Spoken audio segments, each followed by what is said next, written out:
नमस्ते दोस्तों, मैं लवकुश आपको इस वीडियो के माध्यम से मैं बताने वाला हूँ। एक से अधिक कंपनी में अगर आप जॉब कर चुके तो क्या होता है हर कंपनी में आपका पीएफ कट। अगर हम नई कंपनी ज्वाइनिंग करते हैं तो पहले वाले पीएफ अगर जो कट रहा था तो उसका पैसा हमें नई वाली कंपनी के आईडी में ट्रांसफर करना पड़ता है। ये बहुत जरूरी है दोस्तों, क्योंकि इससे क्या होता है कि जब हम लास्ट का पैसा टोटल निकालेंगे तब हमारा पैसा पूरा निकलेगा, अन्यथा आप थोड़ा परेशान हो सकते हैं पूरा पैसा निकालने में। चलिए दोस्तों, मैं बता रहा हूँ कि कैसे आप पीएफ ट्रांसफर कर सकते। सबसे पहले दोस्तों हम एक ब्राउजर खोलेंगे, जैसे हो गया क्रोम ब्राउजर खोलने पर सर्च बार में हमें सर्च करना है UN portal. UN portal search करने पर हमें एक साइट ओपन होगी मेंबर होम नाम की, जो ऑफिशियल साइट है दोस्तों। इसी से हर काम होते हैं।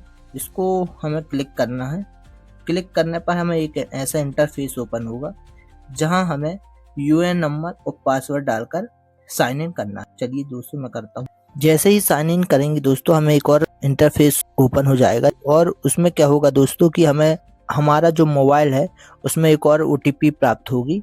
उस ओटीपी को हमें यहाँ फिलिप कर देना है। ओटीपी फिलिप करने के बाद हमें सबमिट बटन पर क्लिक कर देना है। सबमिट बटन पर क्लिक करने के बाद हमें एक इंटरफेस ओपन होगा, उसमें हमें एक पॉपअप मेन्यू आएगा जिसमें हमें फाइल इनोमिनेशन करने के लिए रहेगा। अगर आप फाइल इनोमिनेशन कर चुके हैं साथियों तो इसको अलग कर दें, अन्यथा इसको भरकर ही आगे बढ़ें। आप मेन पेज में आ चुके हैं जहां हमारा काम होगा।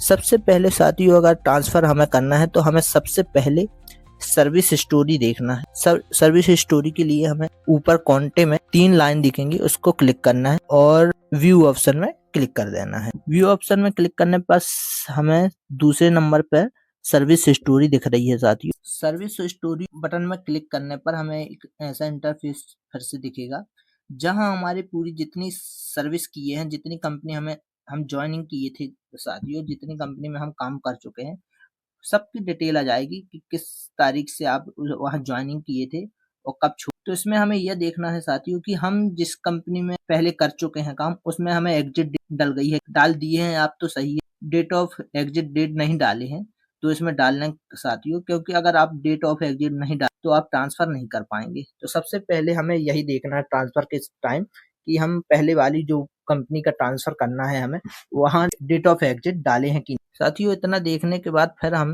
ऑप्शन में चले जाएं जहां हमें दूसरे नंबर पर दिख रहा है साथियों 1 मेंबर 1 ईपीएफ, मतलब इस ऑप्शन में क्लिक करने पर हम ट्रांसफर कर पाएंगे। इसके लिए जैसे ही हम उस ऑप्शन में क्लिक करेंगे तो हमें एक ऐसा इंटरफेस फिर से ओपन हो जाएगा जहां आप देखेंगे साथियों नीचे साइड मेंबर यूएन है, स्टार इसमें लगा है। तो यहाँ क्या होता है साथियों, हमें अपना यूएन डालना होगा। जैसे ही हम अपना यूएन इसमें फिलिप करेंगे साथियों, हमें गेट डिटेल पर क्लिक करना पड़ेगा। गेट डिटेल पर क्लिक करने पर नीचे ऑप्शन खुल जाएगा स्टेबलाइजमेंट, जिसमें हमें क्लिक करना है। अब यहाँ पूरी कंपनी आपकी ओपन हो जाएंगी साथियों, जितनी आपने कंपनी में ज्वाइनिंग लिया था और कर चुके हैं काम। हमें उस कंपनी को सिलेक्ट करना है साथियों जिस कंपनी का हमें पैसा ट्रांसफर करना है। ऐसा भी होता है साथियों, आपने अगर पहले जितनी कंपनी आपने ज्वाइनिंग की है उसका कभी भी ट्रांसफर नहीं किया तो इसमें आप पूरी कंपनी का टिक करके आप सबसे प्रेजेंट कंपनी में पूरा पैसा ट्रांसफर कर सकते हैं। अगर आप पहले ट्रांसफर नहीं किया, अगर आपने पहले ट्रांसफर कर लिया है तो कोई बात नहीं साथियों, आप लास्ट इसके पहले वाली कंपनी में जो ज्वाइनिंग लिए थे उसको छोड़ के जहां से आए हैं उस कंपनी का ट्रांसफर करना पड़ेगा। तो उसको बस सिलेक्ट करना है।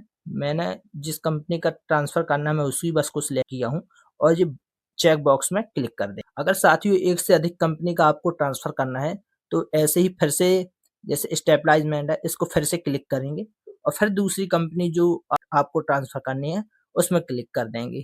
तो क्या होगा साथियों, फिर जहाँ चेक बॉक्स है इधर उस कंपनी का फिर से डिटेल आ जाएगी, उसको सिलेक्ट करेंगे तो हम उसको भी ट्रांसफर कर सकते हैं। जैसे इसमें मैं लास्ट वाली कंपनी का ही ट्रांसफर मेरे को करना है तो उसी बस को सिलेक्ट करूंगा और नीचे आके step 2 authentication OTP submit button में नीचे चेक बॉक्स है उसको सिलेक्ट कर दूंगा और गेट ओटीपी बटन में क्लिक कर दूंगा। गेट ओटीपी क्लिक करने पर अब हमारे मोबाइल नंबर पर एक ओटीपी फिर से आ जाएगा साथियों, उसको वहां फिलिप कर देना है। जैसे ही ओटीपी फिलिप करेंगे साथियों सबमिट बटन में हम क्लिक कर दें। जैसे ही सबमिट बटन में आप क्लिक करेंगे साथियों, अगर आपका सही से आपने कर दिया है तो ऐसा एक सक्सेसफुल का एक मैसेज हमारे स्क्रीन में दिखना चालू हो जाएगा और जो ट्रांसफर क्लेम स्टेटस है साथियों तुरंत आपकी स्क्रीन में दिख जाएगा। देन साथियों आप फिर अगर चेक करना है आपको तो फिर आप 3 डॉट बटन में क्लिक करके ऑनलाइन सर्विस में जाकर ट्रैक क्लेम स्टेटस में क्लेम स्टेटस पे क्लिक करने पर साथियों देख सकते हैं मेरा जो नौवा नंबर है जो अभी मैंने इसको ट्रांसफर वाला प्रोसेस किया हूँ तो ये दिखने लगा है। ऐसे आप भी चेक कर सकते हैं। साथियों आपने पूरी प्रोसेस देख ली है कि कैसे हम ट्रांसफर अपना पैसा पीएफ का कर सकते हैं। पीएफ का ट्रांसफर बहुत जरूरी है साथियों अगर आप एक से अधिक कंपनी में जॉब किए हैं, क्योंकि आप पीएफ का पैसा ट्रांसफर नहीं करते हैं तो आप जब लास्ट में 10-19 और 10C फॉर्म भरेंगे तो उसमें आपका पूरा पैसा नहीं आएगा। इसलिए आपको ट्रांसफर पैसा करना बहुत जरूरी है। अगर आपको जानकारी अच्छी लगी हो तो वीडियो को लाइक कर दें और सब्सक्राइब कर दें, क्योंकि मैं ऐसे ही आपकी इसमें जानकारी देता रहूंगा।